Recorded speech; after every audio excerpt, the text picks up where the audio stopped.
প্রিয় খামারি ভাই বোনেরা, সবাই কেমন আছেন? আশা করি সবাই ভালো আছেন। ফানির বান্ডগুলা আপনারা ডলেন না। ফানির বান্ডগুলো যদি না ডলেন তাহলে কি হয়, কি মুখে ক্ষতি হয়, আজকে আমি সে বিষয় নিয়ে আলোচনা করব। তো যারা এখনও আমার পেজটাকে ফলো করেন, পেজটাকে ফলো করে দিবেন। আর আপনি যদি আমার ইউটিউব চ্যানেল থেকে ভিডিও দেখেন, ইউটিউব চ্যানেলটা সাবস্ক্রাইব করে দিবেন। ফানির বান্ড, খাদ্যের বান্ড, আজকে কথা হবে ফানির বান্ড, খাদ্য বান্ড নিয়ে।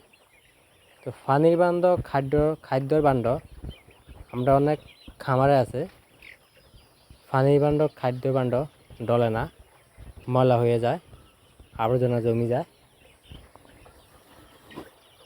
দেখুন আমার সামনে একটা খাদ্য ফানির বান্ড আছে, আমি দেখে আপনাদেরকে একটু। দেখুন এরকম যদি ময়লা থাকে, এরকম ময়লা আমি আবার দেখে আপনাদেরকে। এরকম ময়লা থাকলে মুরগির রোগ না আইলেও মুরগির রোগ আইবে। আপনারা যদি টয়লেট না দন ছাড়া ভাত খাওয়ায়, ভাত দেয়, তাহলে আপনার কি খাইবেন? ময়লা খাইবেন? কখনো খাইবেন না। তো মুরগার ফানির ডিব্বাগুলো আপনারা অবশ্যই ভালো করে ধুয়ে নেবেন। খাদ্য পাত্রের মধ্যে যখন কোনো ভুসি টুসি যেন না হয় খাদ্য পাত্রের মধ্যে, খাদ্য থাকবে এরকম ফ্রেশ খাদ্য দিবেন। খাদ্যের মধ্যে কোনো ময়লা না থাকে। খাদ্যের মধ্যে ময়লা থাকলে মুরগা অসুস্থ হয়ে যাবে, মুরগা দুলু ফেলে যাবে, মুরগার বিভিন্ন রকম রোগ ব্যায়াম চলে আসবে, আমাশা হয়ে যাবে। আপনার এদিকে খেয়াল রাখবেন, পানির ডিব্বা খাদ্যের ডিব্বা কিন্তু খেয়াল রাখবেন।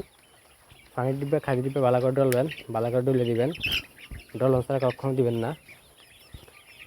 প্রতিদিন একবার ডলবেন, অথবা সকাল অথবা বিকাল, যে কোনো টাইমে একবার ডললে সারবো।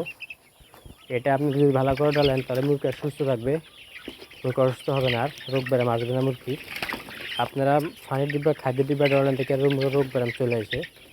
তা আপনারা অবশ্যই পানির ডিব্বা খাদ্য ডলবেন ভালো করে, প্রতিদিন একবার ডলবেন, তাহলে দেখুন আমি মুরগি সুস্থ হয়ে যাবে। তো দেখুন আমি ডিব্বাগুলো ডলি প্রতিদিন, তো এই জন্য আমার মুরগিগুলা সুস্থ আছে, ভালো আছে। তা আপনারাও ডলবেন, ভালো করে ডললে দেখবেন মুরগি সুস্থ থাকবে, মুরগি অসুস্থ হবে না।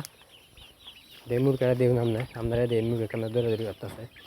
আমি লাইটগুলো জ্বালাইছি, এখন রাত্রেবেলা হয়ে গেছে।